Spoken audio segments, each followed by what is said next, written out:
we've survived Christmas with some mixed results. At this point, decided it's time to start up the next build, which will kind of bridge the New Year's holiday. That build is going to be the new Revell Star Destroyer from Rogue One. As you can see, there are a lot of parts here. Panel lines are deep, but very crisp. Detail overall is actually substantially improved from the old AMT kit. The only gripe I've heard is the size of the trenches. But in watching Rogue One, these are actually close to these trenches, though narrow, compared to what we saw in Star Wars and the original trilogy, are actually fairly close to what I saw on screen on the destroyer over Jeddah. The main engine bells actually have interior detail, as well as the clear parts that go inside to help the light effects. You've got your antenna assembly that goes above the bridge, your deflector towers. The main hangar is very well detailed for the size and the fact this is designed as a snap kit. All in all, it should be a fairly quick build. Of course, you've got the sound piece.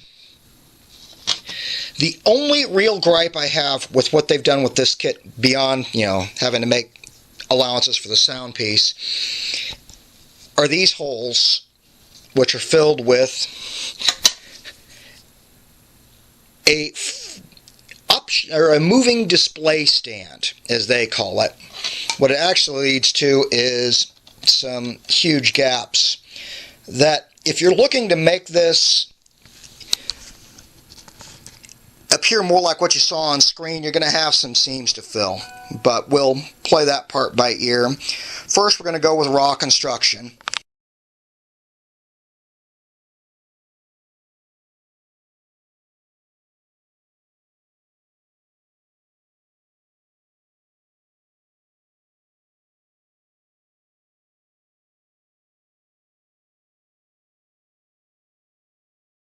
Alright, what we've got here, after a total build time of maybe 20 minutes, maybe a half an hour, is the completed out-of-the-box version of the Star Destroyer.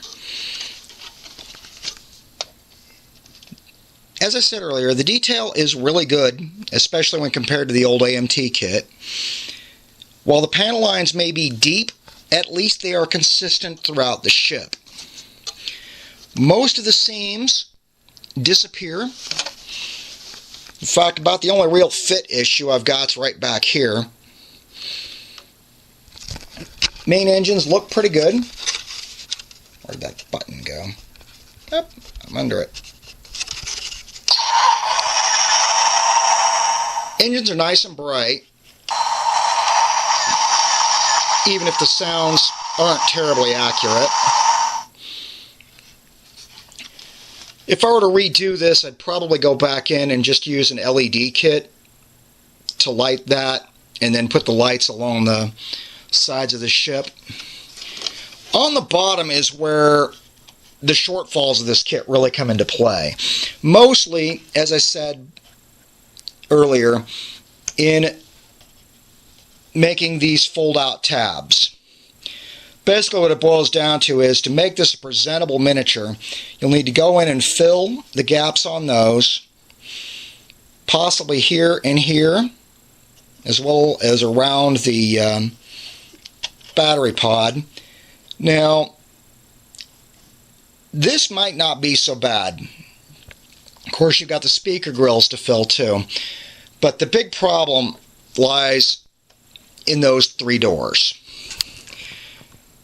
I'm probably going to go in and see what I can do about all of that, but that'll be for the next segment.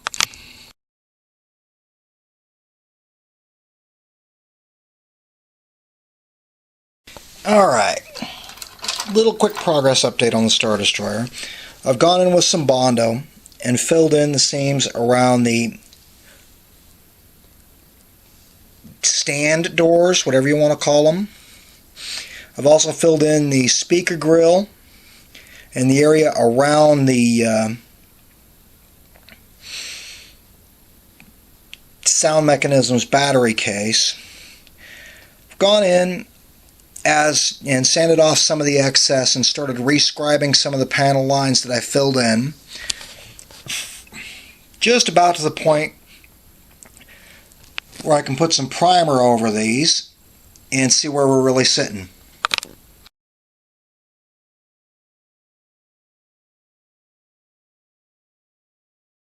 Alright, at this point we're going to call the Star Destroyer build done and get to taking a look at her. I went in with the Tester's black wash and gave the whole model a wash of the black and wiped off the excess. The only place I really didn't wipe off the excess was in the hanger bays, mostly to help enhance the fact they were recessed in. As you can see, the effect worked out really well. I've also done a fairly decent job of hiding the landing gear and the battery pod for the lights, which still work.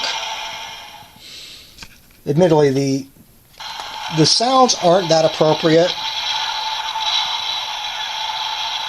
but they work.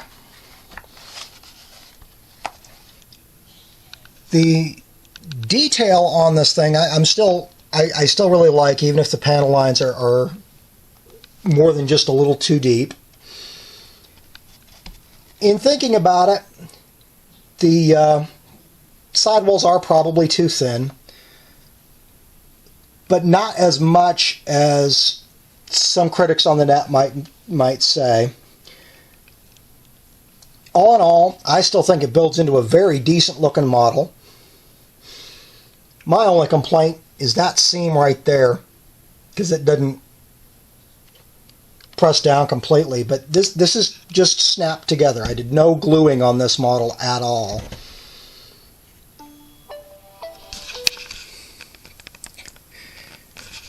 Now, as I sense I'm starting to ramble, I'm going to go ahead and put some stills at the end of this, and thank you all for following along.